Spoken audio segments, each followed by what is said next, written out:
eller mindre grad tidligere, og det har vi stadig i afstemningerne også. Har vi blandt andet haft Markus og blodet ind i form af blandt andet helt konter, der jo havde en afgørende betydning for tilpasning af Oldenborg hesten efter trækbehov svandt, og man fik en mere ansigelig og en meget tilpasning. Vi siger tak til Oldenborg her, tak til jer, og vi siger på gensyn her til København et senere på eftermiddagen.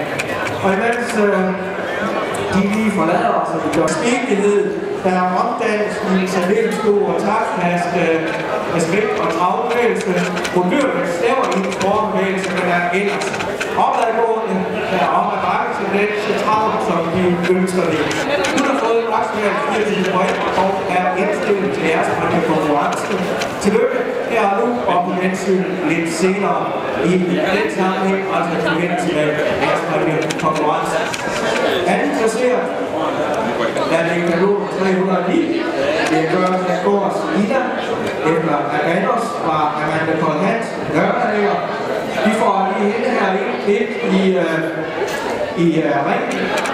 Så vil man erkende, at hun er måske helt ret for højt spillet, men det er betydeligt højt.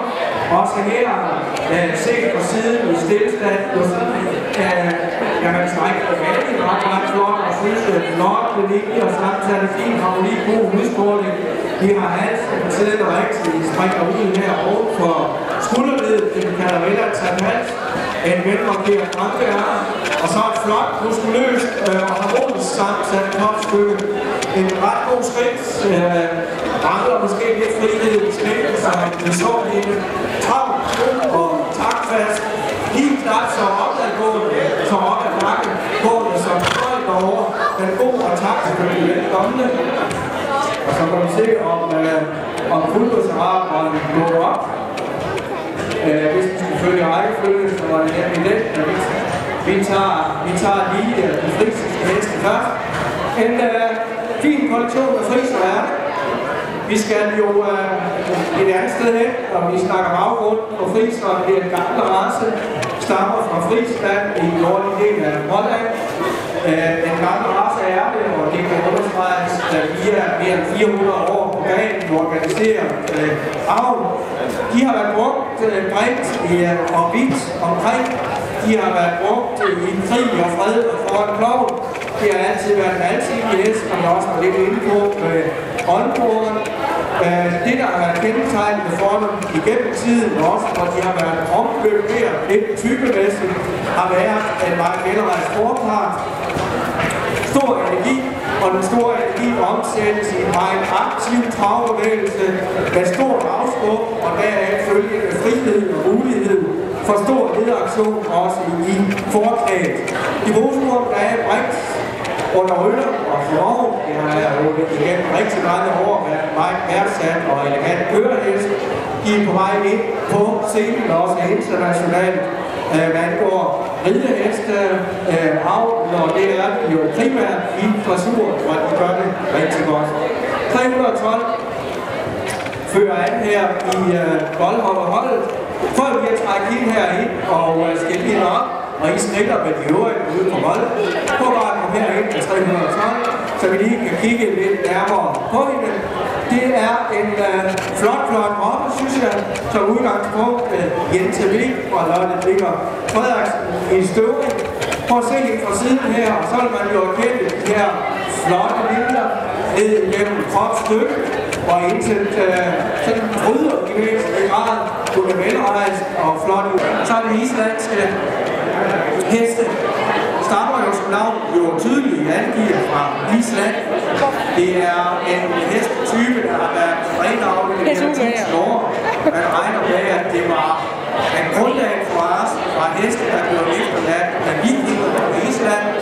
Man indså hurtigt kvaliteter i grundlaget og arbejdede videre med det.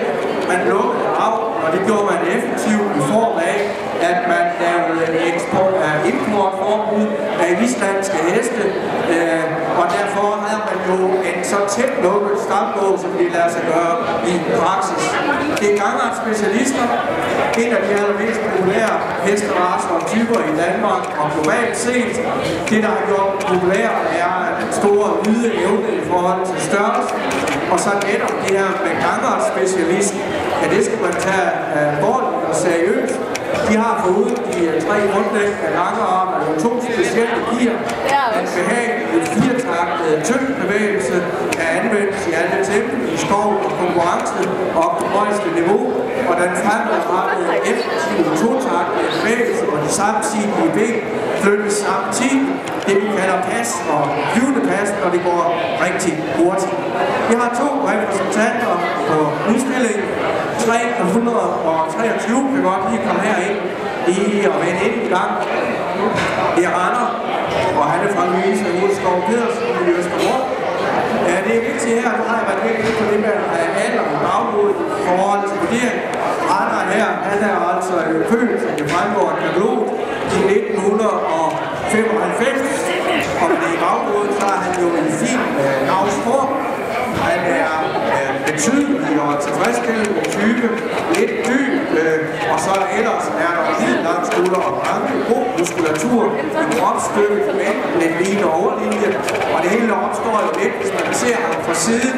Hvis man ser ham fra siden, så topper han jo måske sådan hanser op, som til gengæld kommer en rigtig fin lille kollektion. Dartmoor-ponden er jo fantastisk, det er jo en lille pony i den mindre ende af skalaen. En af de bjerg- og hedelandsponier fra England er det. Kommer der ned fra den sydlige del af Devonshire i Nederområdet, hvor de er oprindeligt fra været naboer til New Forest. De måler maksimalt op til 127 cm, så det er sådan en mindre afdeling, og det er sagt meget tiltag og velformet pony-type, som man også kan se i kollektionen her. Der er form i det, der er udtryk i det, og styrke i det, størrelsen til trods. Først en koldmomme, 333, som gerne må trække herind midt i huset. Base Camilla er det, Hiske Captain Cook. Og vi får nok lige Camilla nok herind midt i. Jeg ved godt, hvor udgangen var. Det er en tiltale deroppe af god type. Hun er jo en... Ja, nu ved jeg ikke, jeg kan udtrykke det på den måde, at hun måske har fået madpakken lidt med i byen. Hun er udstillet i lidt rigelig god forstand. Det er jo en af de privilegier, vi har med de mindste ponyer og småhestene, at hovedfølelsen er rigtig god. Når det er sagt, et godt udtryk, fine nærmere, ikke kunne komme til mine gange og andre steder, hvor forhold og være mange har bevist, at 이건 가난가니기잖아. nok er det stærkeste og mest udholdende af rasen på tværs af ponyer og heste i Danmark og globalt set. 이건 가난가니기잖아.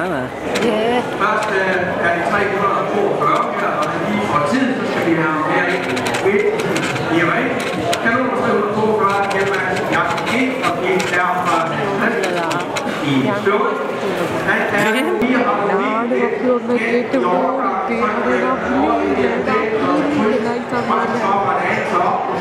men ellers en tilfredsstillende muskulatur og en god slægtbevægelse om 22 point. Tak for fremstillingen af ham og tillykke. Så skal vi over til følgeforhold. Og der er i alt 5 hold.